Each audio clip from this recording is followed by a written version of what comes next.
Hello मेरे प्यारे दोस्तों, कैसे हैं आप लोग। आई होप अच्छे होंगे। आज हम लोग द्विघात समीकरण के बारे में पढ़ेंगे। ठीक है।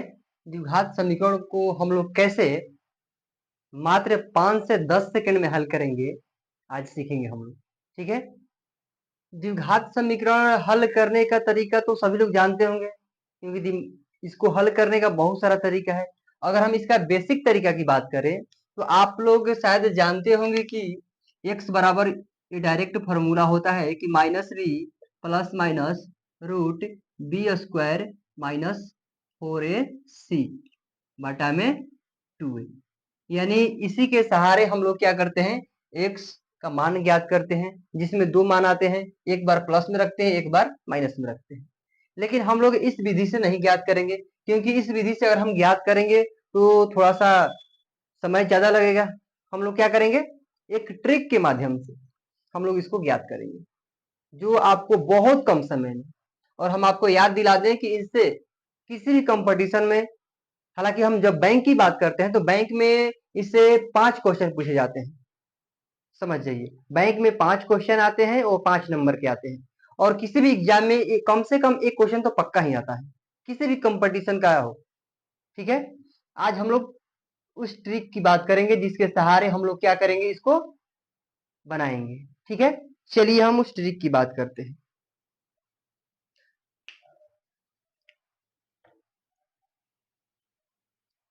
चलिए, सबसे पहले उस ट्रिक को अप्लाई करने के लिए आपको थोड़ा सा ध्यान रखना होगा।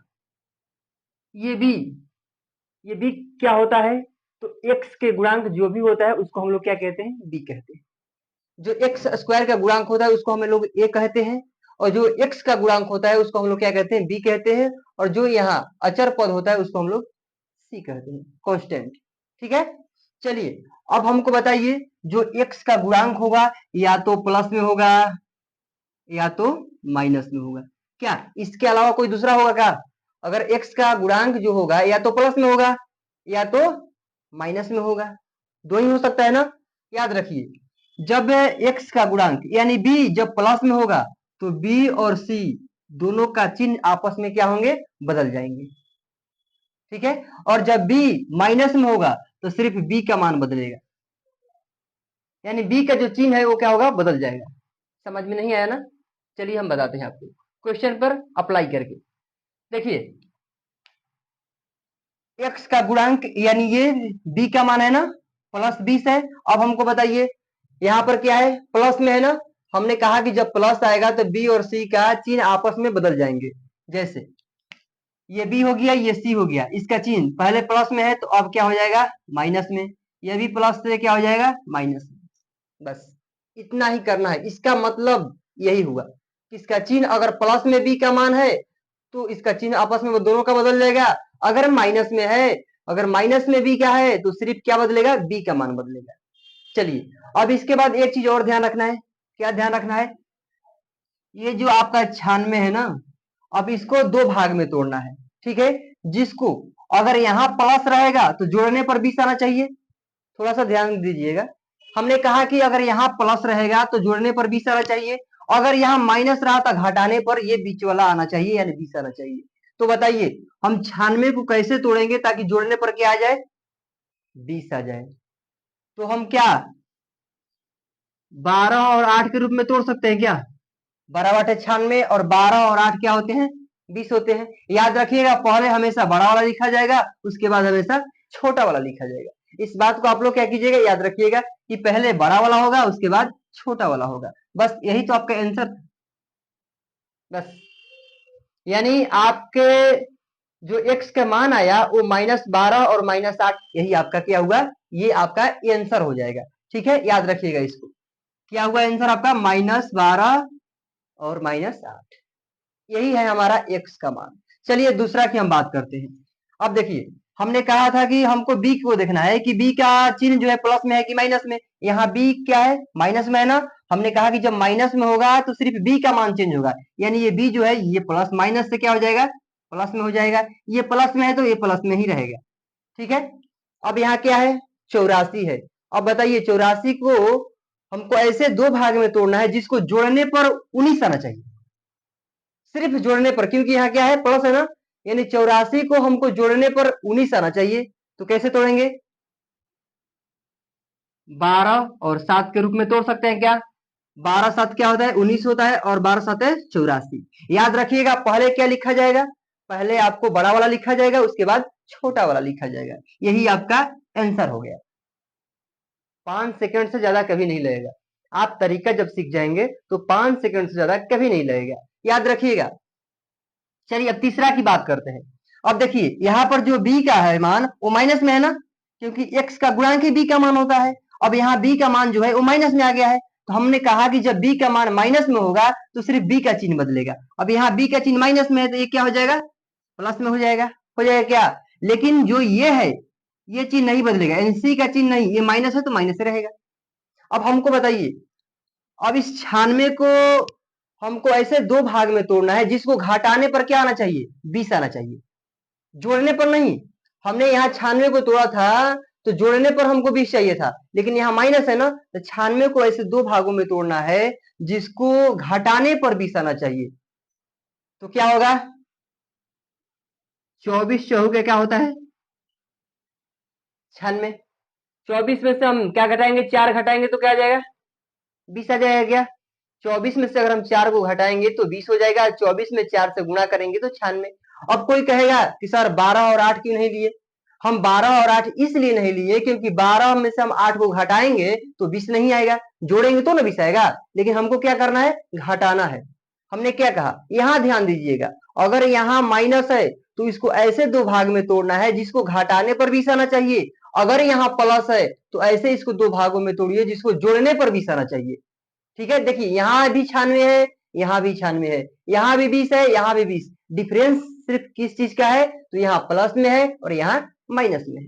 यानी यहाँ जोड़कर हमको लाना है 20, यहाँ घटाकर 20 लाना है। इसलिए हमको ये जब जोड़कर लाना हो तो 12 और 8 में तोड़कर क्या करेंगे, ला देंगे, क्योंकि 12 और 8 जोड़ेंगे तो 20 हो जाएगा। जब घटाना होगा तो 24 और 4 में तोड़ेंगे, क्योंकि 24 में से 4 को घटाएंगे तो क्या आएगा, 20 आ जाएगा। यही हमारा क्या हुआ, आंसर हुआ। यानी x का मान क्या आया, +24 -4, यही आपका आंसर हुआ।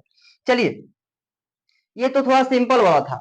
अब आइए, इसमें एक्स स्क्वायर का गुणांक 1 था, इसमें एक्स स्क्वायर का गुणांक क्या है, 9 है। ये थोड़ा सा अलग है ना, लेकिन बनेगा उसी टाइप पर। चलिए आपको सबसे पहले इस दोनों को आपस में गुणा कर लेना है। 30 को गुणा करेंगे 9 से तो क्या होगा, 9 तिया 27, यानी 270 आया क्या। सबसे पहले आप इसको देखिए कि यहाँ पर b का मान किसमें, माइनस में ना, b का जब माइनस में मान रहेगा तो b का चिन्ह बदल जाएगा, यानी माइनस, ये तो प्लस हो गया। ठीक है, ये प्लस है तो प्लस ही रहेगा ना, ये तो प्लस है तो प्लस ही रहेगा। चलिए अब देखिए, अब हमको 270 को तोड़ना है दो भाग में, जिसको जोड़ने पर क्या आना चाहिए, 37 आना चाहिए। यानी 270 को ऐसे दो भागों में तोड़ना है जिसको जोड़ने पर 37 आना चाहिए। क्या हम 270 को दो भाग में ऐसे तोड़ सकते हैं क्या, कि 27 और 10, क्योंकि 27 और 10 क्या होते हैं, 37, और 27 और 10 को गुणा करेंगे तो 270। जी हाँ, 27 और 10। हम पहले 27 क्यों लिखे हैं, क्योंकि पहले बड़ा वाला लिखा जाता है, बाद में छोटा वाला लिखा जाता है। कि यही हमारा आंसर हो गया क्या, जी नहीं, ये हमारा आंसर नहीं है। आंसर इसलिए नहीं है क्योंकि x का गुणांक जो है वहां 9 दिया हुआ है। इसमें क्या था, x का गुणांक 1 था, इसीलिए डायरेक्ट हमारा आंसर हो जा रहा था। यहाँ x का गुणांक क्या है, 9 है, इसीलिए जो x स्क्वायर का गुणांक होगा उससे हम क्या करेंगे, भाग करेंगे। यानी x स्क्वायर के गुणांक से क्या करेंगे, हम भाग करेंगे। अब बताइए ये कितने बार में कटेगा, 3 बार में कटेगा ना। यानी आंसर हमारा क्या बनकर आया, +3, 10/9। यही हमारा क्या है, आंसर है। ये हमारा आंसर हुआ। ठीक है, चलिए अब हम इस पे बात करते हैं। सबसे पहले आप इसमें क्या देखना है आपको, सबसे पहले आपको देखना है कि जो b है वो प्लस में है कि माइनस में। यहाँ b किस में है, b माइनस में है। जब b माइनस में होता है तो b का चिन्ह बदल जाता है और c उसी तरह रहता है। तो b का चिन्ह ये माइनस में है तो ये तो प्लस में हो जाएगा, लेकिन ये c प्लस है तो प्लस ही रहेगा ना। अब देखिए, अब पहला 11 को हम 12 से गुणा करेंगे ना, 11 और 12 गुणा करेंगे तो क्या आएगा, 132 आएगा। अब 132 को ऐसे दो भाग में तोड़िए जिसको जोड़ने पर 23 आना चाहिए। 132 को ऐसे दो भाग में तोड़िए जिसको जोड़ने पर, क्यों, क्योंकि यहाँ क्या है, प्लस है, जोड़ने पर क्या आना चाहिए, 23 आना चाहिए। तो हम क्या ऐसे कह सकते हैं क्या कि सर हम 12 और 11 कर सकते हैं, क्योंकि 12 और 11 को अगर हम जोड़ेंगे तो 23 आ जाएगा, और 12 और 11 को हम गुणा करेंगे तो 132 आ जाएगा। तो क्या ये हमारा आंसर हो गया? जी नहीं, ये हमारा आंसर नहीं होगा। क्यों नहीं होगा? क्योंकि यहाँ एक्स स्क्वायर का जो गुणांक है वो क्या है, 12 है, तो हम एक्स स्क्वायर के गुणांक से भाग करेंगे, भाग दोनों में करेंगे ना। चलिए, ये 12 और 12 एक बार में कट गया, तो क्या निकल कर हमारा आंसर आया, +1,11/12। ये हमारा क्या हुआ, आंसर हुआ।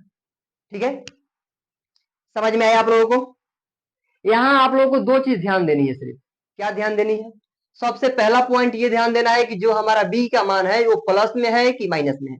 अगर प्लस में होगा तो बी और सी दोनों का चिन्ह आपस में बदल जाएंगे, अगर वो माइनस में हुआ तो सिर्फ बी का चिन्ह बदलेगा। ठीक है, उसके बाद आपको ये बात ध्यान देना है कि जो सी है, जो यहाँ पर आपको तोड़ना है, जैसे यहाँ 96 है, अब यहाँ देखना है कि आपको यहाँ क्या है, प्लस है। प्लस का मतलब होता है कि आपको उसको ऐसे दो भाग में तोड़ना है जिसको सिर्फ और सिर्फ जोड़ने पर ही तीसरा ये बीच वाला मध्य पद आना चाहिए।